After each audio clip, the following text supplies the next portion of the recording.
Hello and welcome to another edition of On the Hill Media. I'm Fosie Weston, and today from District 16, candidate for delegate, Mr. Bill Farley. Mr. Farley, how are you doing today? Good, thank you. Now, can you first tell us a little bit about yourself?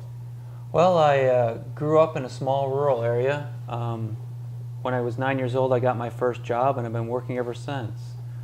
After I graduated from high school, I joined the Navy and spent 4 years. After the Navy, I went to college and graduated in 3 years. And then I became a teacher. And I taught for a few years, and then I went to law school. And after law school, I went to work for a large law firm. And after a large law firm, I went to work for the New York City Corporation Council, where I first started to be involved working on municipal government. That's one of the largest governments in the world, really. And so I really got the idea that governments can make the world better. Right. And then I came down to Washington, D.C. About 12 years ago, and I've been a civil rights litigator since. But I did get involved in my community. I was the delegate to the county PTA. I chair the Transportation Advisory Committee in Friendship Heights, and I'm also a councilman on the Town of Somerset Town Council. Sounds good. Now, what is it that you want to bring to this district and down to Annapolis? Well, the first thing I want to do is that I want people to realize that this House of Delegates race is very important. This is the office that's going to control the budget for the next 4 years. The delegation from Montgomery County needs to be stronger. We have more tax dollars going out of Montgomery County that are coming into Montgomery County. So we really need a very experienced person that has the ability to explain issues well, so that people around the state know that Montgomery County deserves their fair share. Right. And one of the first things I'd like to do is work with the governor's office and the Small Business Administration so that we can create jobs in places such as Worcester County, where right now the unemployment's over 13%, and last winter it was over 18%. So what we need to do is have a program out there in other places in the state where we bring in an education to do studies and understand what kind of jobs can be created there that are sustainable. And once we can create jobs, the second thing we need to do is get loans, because people can't start a company without loans. Right. And once we get the education and the loans, the third thing we need to do is really help people cut through the red tape so that they can really get their businesses going. And I think that is one of the most important things we can do in Maryland. The other thing is that we have this wonderful life science corridor along the 270, and that is just the best in the world. And those are great jobs. They're high-paying jobs. It brings in great people, and I'd really like to be supportive of that area. The state of Maryland has to make $1 billion in budget cuts. What do we need to do to make this successful? Well, the first thing we need to do is realize that these cuts are coming everywhere. It's not just one area that we can hit. It's not like we can tax our way out of this. We're not going to be able to cut our way out of this in one area. We really have to look all around the state and see where the inefficiencies are. That's why I'm calling right now for Maryland to create an accounting office that's independent of any government agency or the governor, and this accounting office will be able to look at where our money's spent and to find out where there's waste, find out where there's maybe fraud, which I don't know if there is or not, or find out where there may be places where people just don't know where the money's being spent. Until you take a good inventory and know where your money is, you don't know how it's being spent. Right. So with this $1 billion, I don't know exactly if it's true or not. I've looked at the budgets, I've looked at and spoken to people, but tough times are ahead, and that's very important to know that there are very tough times ahead. And that's why I think that it's important that the delegate from District 16 not only understands the issues, but has the experience of having a mortgage, paying for college, paying for law school, or graduate degrees, but has the experience to do these things so they understand the budget process and also understand that cuts have to be made, but they have to be made well. We can't, for instance, I've spoken to people today on getting into the metro, and they're very concerned with their property taxes because if the state starts cutting education spending, the counties have to pick it up. Right. And if you do that, these people are telling me we're right on the edge. We can't afford any more increases in our taxes or we're going to lose our house. They can barely make their payments. And so there's hard cuts coming, but you just can't say, for instance, I'm going to cut the jails or something like that. You really have to look at the whole budget. And that's a very huge question, a very huge issue. And I think it's going to take somebody that has that kind of experience to look at this budget in the House of Delegates to make it best for Maryland and Montgomery County and District 16. Right. Now, we also know you're a small business owner.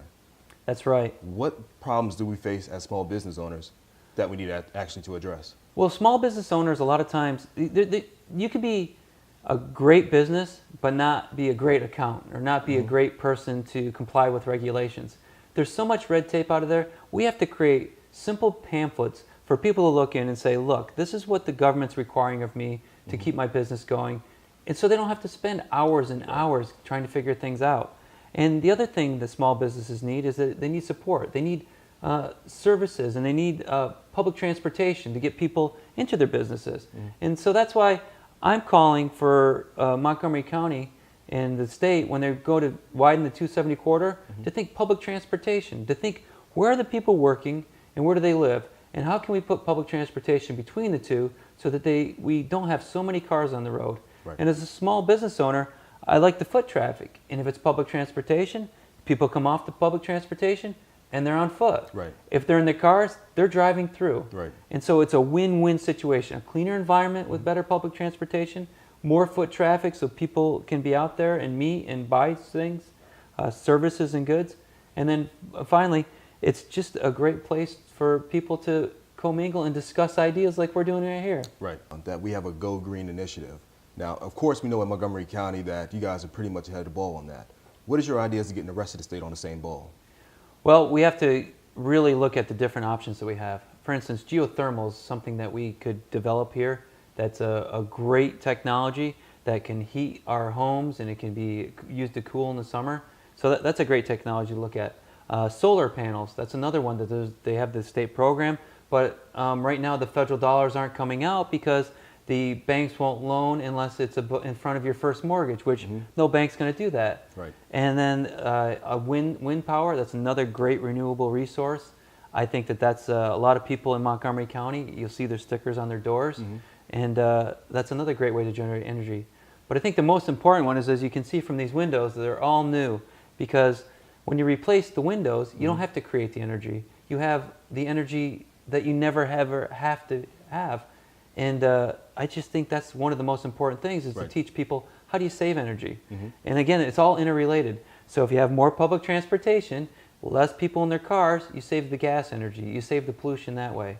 But I think that energy is one of the ways that we can really, as a state, grow, and it can really help us to go. And as you say, go around the state, I think that we have to have, again, simple ideas that are put down in a way that people can understand them. People are very busy. They are working, they're taking care of their children, or they have things to do. So if we just say, look, you're going to save $500 a year if you replace your windows. You're going to save so much money if you take public transportation rather than your car. And once you get people on board, then it just grows on itself, and it just takes off, because people really like to do the right thing. And it's the right thing to go green and save our environment. Now, we know this year alone, we have had some problems with big business and regulation with our environment. What are your ideas on protecting our natural resources here? Well, I'm a member of the Isaac Walton League, and that's a conservation organization that's dedicated to protecting the water, the land, and the air. And so we look at all the different areas. And in Montgomery County, our Bethesda Chevy Chase chapter is over 1,000 members. And so there's so many things related into the natural resources. For instance, invasive species drive out our natural plants. That's something to look at. There's developers in Upper County that develop these sand mounds for instead of septic tanks, because they put houses too close together and the land doesn't perk. Those will probably break down, and they're going to pollute our streams and our rivers. So we really have to start regulating those so that we don't have these kind of issues later on. So one of the most important things we can do is prevention. Right. What are we going to do now so that our streams and our rivers aren't polluted? And I think it's through education, letting people know this is the technology we should use. And also, might think about, instead of going horizontally and having sprawl, to go vertically, like have bigger buildings in certain areas like Bethesda or other places that are already built up a little bit, and saving that green space, saving that agricultural reserve that we have in Montgomery County, and just making it so that it's a livable place. Right. Of course, your schools here are top of the nation when it comes to education, but we also have schools in the state that are bringing up the bottom. What are your ideas to actually merge the two together? Well, this is a great question for me because as the an assistant New York City Corporation Counsel, we had that all around New York City. There'd be certain pockets where there are great schools, like say Stuyvesant, and then there'd be other schools that were the bottom of the country. And Jonathan Kozol writes about this in his Savage Inequalities, about the different school districts working at that. And as a former teacher, I studied that greatly.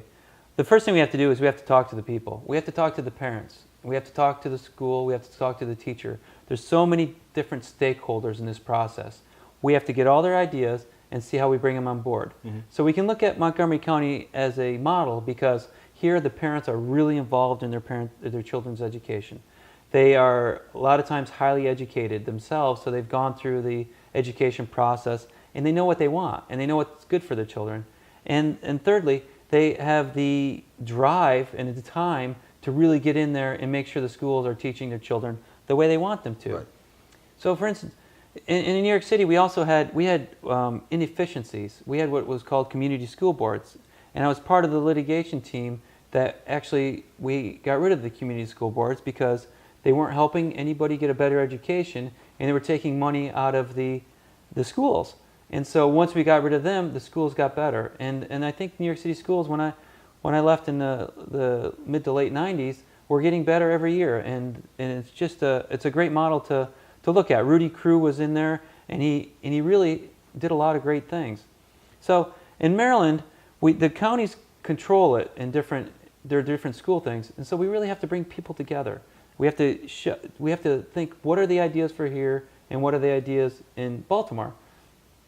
Some of the things off the top of my head is that Baltimore could have a teacher exchange. There's Right. many people that may want to go from Montgomery County to Baltimore Mm-hmm. to integrate the ideas both ways, and they could maybe a year program each way. That's a very inexpensive way to really merge the ideas. And I think you also asked me about the budget cuts for schools. Right. Programs. Yeah, I would really, that's why this House of Delegates seat is so important. This is a very important position because the House of Delegates controls how our money is raised, and it really has a huge hand in how it's spent, even though the governor puts forth the budget. But this money has to be spent smartly. It can't be wasted. It can't be spent on things we don't need. It really has to be towards the goal of getting the best educated children we can. And I think that I have the right skills and the right experience when I get to the House of Delegates to really focus in on these issues and help to educate the people that are already in the House of Delegates that may not have the strong education background that I do. Right. What new ideas are you going to bring to the General Assembly? Well, new ideas for, say, transportation. Right now we have a Purple Line going from New Carrollton to Bethesda. And the County Council 2 weeks ago voted 8-0 to let it go through. And so what we need to do now is to make sure that we preserve as much of the Capitol Crescent Trail as we can, because it looks like this may be a done deal. The other thing we really have to look at transportation is the Inter-County Connector was built on old technology of cars. We really need to, when we start to think about our future, is have futuristic planning so that when we build these kind of things, we have a way for public transportation to be alongside, whether it's light rail or the buses, the BRTs, something along those lines. And when the 270 corridor is built, we really need to think about what kind of transportation is going to be in the future. Not right now with gasoline and cars, but in the future, what kind of public transportation is going in there? Right. And I think that it's a very key component of the whole future of our state, is how people are going to get from point A to point B in the clean, most efficient manner. Well, Mr. Farley, it's been a pleasure. Thank you very much, and I really appreciate you being here. Thanks a lot. Our pleasure. Now, for more information about Mr. Farley, please visit his website at farleyfordelegate.com. And for all other information, please visit our website on thehillmedia.com.